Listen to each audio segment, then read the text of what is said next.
बाला साहब ठाकरे भी रिफॉर्मरों में से एक हैं कि उन्होंने गरीबों के लिए मदद की थी और लोगों को जोड़ा था। और शिवसेना को गठन करने के बाद तो उस गठन में कोई ये ज़रूरी नहीं है, तो उनकी जो अचल और चल संपत्ति है उसके वारिस तो उद्धव जी हो सकते हैं।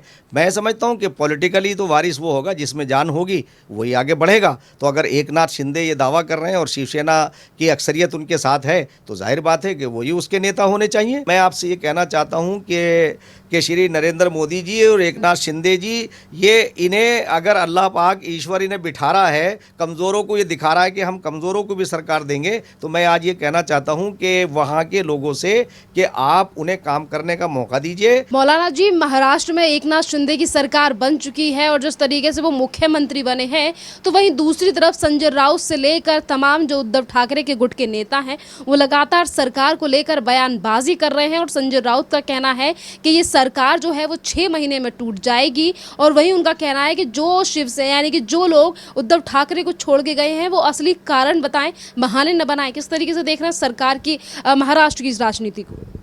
नहीं, देखिए, महाराष्ट्र का जो प्रकरण है वो तो जो अंकों का खेल है।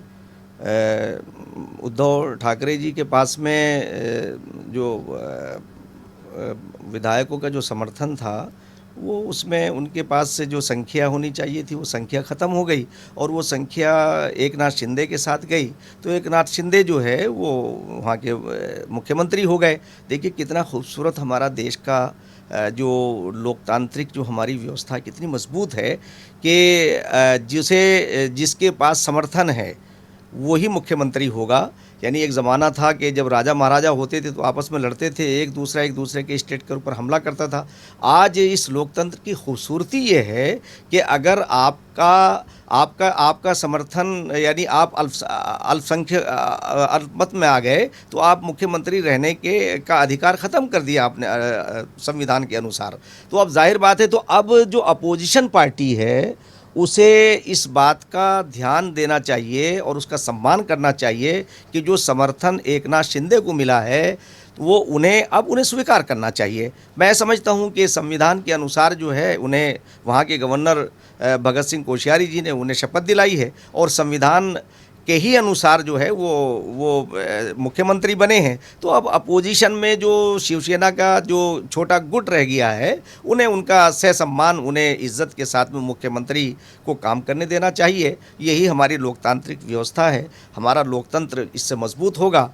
आज अगर हम समर्थन खो चुके हैं और हमारे समर्थन में जो है वो विधायकों की जो तादाद हमें सरकार बनाने में होती वो नहीं है, तो हम सरकार से हम हट गए और जब उनके पास में आ गए तो उन्हें स्वीकार करिए, ना कि हम ऐसी कोई सभ्यता जो हमारी संस्कृति का हिस्सा नहीं है उसे पेश नहीं करना चाहिए। और इससे हमारी जो लोकतांत्रिक व्यवस्था है वो कमज़ोर होती है। तो इसलिए जो लोग अपोजिशन के लोग बयानबाजियाँ तो यहाँ हमारे जो लोकतंत्र का एक हिस्सा भी हैं और यहाँ तो इनकी रिवायत बन गई है। इसीलिए हम लोग ये कहते हैं कि इलेक्शन कमीशन को और सरकार को सुधार के लिए काम करना चाहिए। राइट टू रिकॉल और right to reject, election commission को इस पे काम करना चाहिए कि राइट टू रिकॉल भी होना चाहिए कि अगर वो अपना समर्थन खो दें या वो अच्छा काम ना करें, जनता के प्रति जवाबदेह ना रहें, तो उन्हें वापस करने का हमें अधिकार होना चाहिए कि हम 5 साल का इंतज़ार हमें नहीं करना चाहिए। राम मनोहर लोहिया जी ये कहा करते थे कि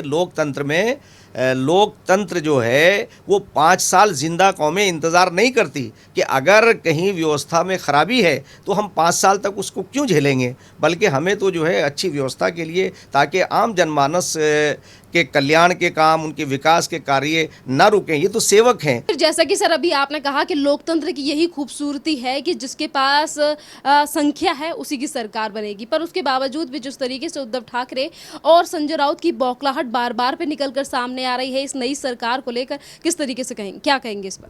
मैं एक बात ये कहना चाहूँगा कि उद्धव ठाकरे जी बड़े सम्मानित आदमी हैं और संजय राउत जी भी मेंबर ऑफ पार्लियामेंट हैं। उन्हें ऐसी लैंग्वेज का इस्तेमाल नहीं करना चाहिए, बल्कि अपनी लोकतांत्रिक मर्यादाओं का हमें ध्यान रखना चाहिए। देखिए, एक ज़माना था कि अटल बिहारी वाजपेयी जी हमारे देश के प्रधानमंत्री थे। उनको एक वोट की बिना पे उनकी सरकार गिर गई और उन्होंने समझौता नहीं किया। मतलब वो चाहते तो उस वक्त जो स्पीकर के वोट को उस वक्त जो है वो काउंट नहीं किया गया था, वो चाहते उसे काउंट कर सकते थे, अपनी सरकार गिरा सकते, अपनी सरकार बचा सकते थे। तो ये सिद्धांत हमें जो है फॉलो करने चाहिए। आज अगर संख्या बल आपके पास नहीं है तो आपको सहर्ष आने वाले जो मुख्यमंत्री हैं या जो लोग उसमें सरकार में आए हैं, उस सरकार को खुद खुले दिल से सपोर्ट करना चाहिए। आपने अच्छे काम किए होंगे तो अभी 1-1.5 साल 2 साल के बाद इलेक्शन होगा, आप फिर से मैंडेट लेकर आ जाइएगा। वो तो जिसने अच्छे काम किए होंगे जनता उसे चुनेगी, तो अब उन्हें काम करने दीजिए ताकि जनता के जो काम है वो ना रुक सकें। इसलिए कि राष्ट्रपति शासन के अंदर या अन्य किसी उसमें जो बाधाएं आ जाती हैं उसमें लोगों के काम होने बंद हो जाते हैं। अब जो जनाधार जिन्हें मिल गया है, उन्होंने विश्वास मत भी जो है वो उन्होंने हासिल कर लिया है, तो आपको उसको स्वीकार करना चाहिए। तो जिस तरीके से तमाम सवाल पूछे जा रहे हैं संजय राउत की तरफ से, तो वहीं एकनाथ शिंदे का कहना है कि हमारी जो सरकार है वो गरीबों की सरकार है और हर तबके के लिए काम किया जाएगा। जिस तरीके से बातें की जा रही हैं नई सरकार को लेकर, क्या लग रहा है, सरकार सच में 6 महीने में गिर जाएगी या फिर लंबी सरकार चलने वाली है? जिस तरीके की नीतियां 2.5 साल तक उद्धव ठाकरे की महाराष्ट्र में रही थी। मैं एक बात तो बिल्कुल बेटा आपसे के माध्यम से कहना चाह रहा हूँ कि एकनाथ शिंदे वाकई ये गरीब घर से निकल कर आए हैं, और वो उनके जो जीवनी सामने आई है कि उन्होंने रक्षा तक चलाया है। उद्धव ठाकरे जी मर्सिडीज़ के कल्चर के हैं।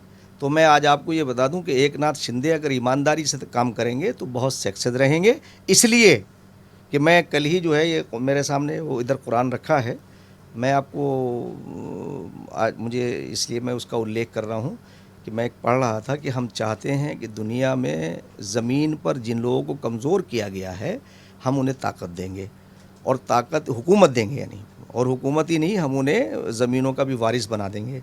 तो देखो मैं आपको बताऊं, मुझे तो ईश्वर का जो निज़ाम है, जो उसका कार्य है, वो चलता हुआ नज़र आ रहा है। देखो आज हमारे देश का जो राष्ट्रपति है वो बिल्कुल आखिरी लाइन का आदमी है, और अब जो हमारी राष्ट्रपति आने वाली हैं वो तो बिल्कुल जनजाति समाज से हैं, जो बिल्कुल दबे कुचले लोग थे, जिन्हें जीने का हक़ ही नहीं था, जिन्हें जीवन यापन करने के लिए भी और अपने समाज से इतनी घृणा लोग करते थे।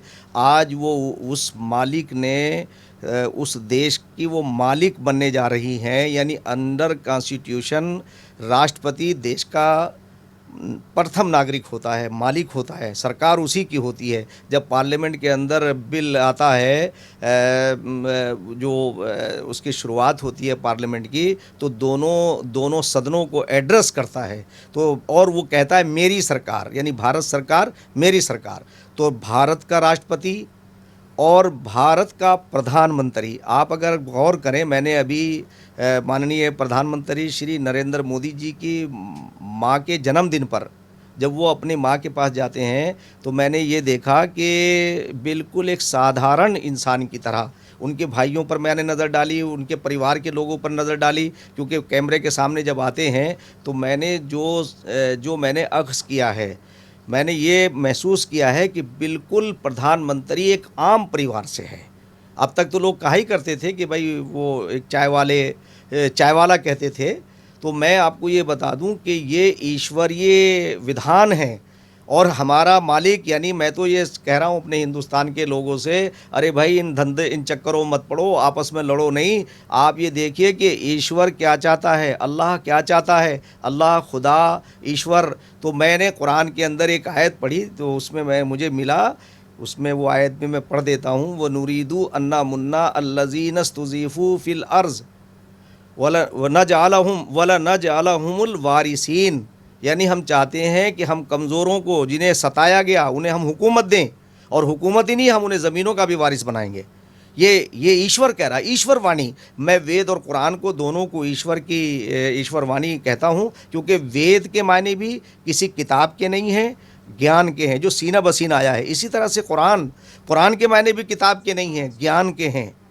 जो इसमें आया, तो मैं वही बात में कहना चाह रहा हूँ कि एकनाथ शिंदे जो रक्षा चालक से आज मतलब मुख्यमंत्री है, और नरेंद्र मोदी जी जो चाय बेचने से आज प्रधानमंत्री हैं और हमारी जो आने वाली राष्ट्रपति है वो जनजाति समाज से है, आखिरी जो पंक्ति का आदमी, जिसे गांधी जी ने कहा कि उस आखिरी पंक्ति के आदमी के लिए हम क्या कर सकते हैं, जिसे हमारे स्वर्गीय उपाध्याय जी जो जनसंघ के बानियों में से हैं, भारतीय जनता पार्टी के आइडियल हैं, तो उन्होंने भी ये कहा कि एक अंत्योदय की जो वो लेकर आए हैं, जो तसव्वुर है वो उन्हीं का है। तो मैं आपसे ये कहना चाहता हूँ कि श्री नरेंद्र मोदी जी और एकनाथ शिंदे जी, ये इन्हें अगर अल्लाह पाक ईश्वर इन्हें बिठा रहा है, कमज़ोरों को ये दिखा रहा है कि हम कमज़ोरों को भी सरकार देंगे, तो मैं आज ये कहना चाहता हूँ कि वहाँ के लोगों से कि आप उन्हें काम करने का मौका दीजिए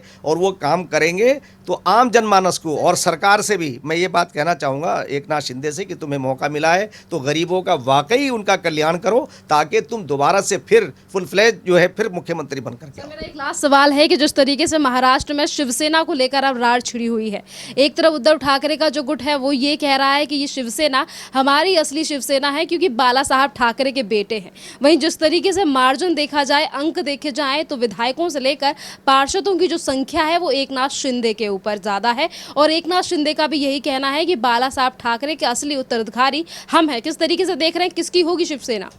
नहीं, मैं तो इस बात को मानता हूं कि जब हमारे दो खून के रिश्ते हैं तो ये जितने महापुरुष हैं या जिन लोगों ने जो रिफॉर्म किया है, जिन्होंने, जैसे बाला साहब ठाकरे भी रिफॉर्मरों में से एक हैं कि उन्होंने गरीबों के लिए मदद की थी और लोगों को जोड़ा था, और शिवसेना को गठन करने के बाद तो उस गठन में कोई ये ज़रूरी नहीं है तो उनकी जो अचल और चल संपत्ति है उसके वारिस तो उद्धव जी हो सकते हैं। मैं समझता हूँ कि पॉलिटिकली तो वारिस वो होगा जिसमें जान होगी, वही आगे बढ़ेगा। तो अगर एकनाथ शिंदे ये दावा कर रहे हैं और शिवसेना की अक्सरियत उनके साथ है तो जाहिर बात है कि वही उसके नेता होने चाहिए और वही होंगे। अब विधान और संविधान के अनुसार तो मैं ये समझता हूँ कि एकनाथ शिंदे जो है वो शिवसेना के नेता हैं, इसलिए कि एक तरफ 16 लोग हैं और एक तरफ 50 लोग हैं, तो 50 और 16 का में तो बड़ा अंतर है। तो इसलिए आज उन्हें, मैं समझता हूँ कि उद्धव ठाकरे जी को उन्हें स्वीकार करना चाहिए और उन्हें कहना चाहिए कि भाई ठीक है, हमने सरकार चलाई, अब हमारे पास अंक कम हो गए, आप चलाइए। और एकनाथ शिंदे को वाकई उन्हीं जो वादे वो करके आए हैं कि हम गरीबों के लिए काम करेंगे, उन्हें काम करना चाहिए।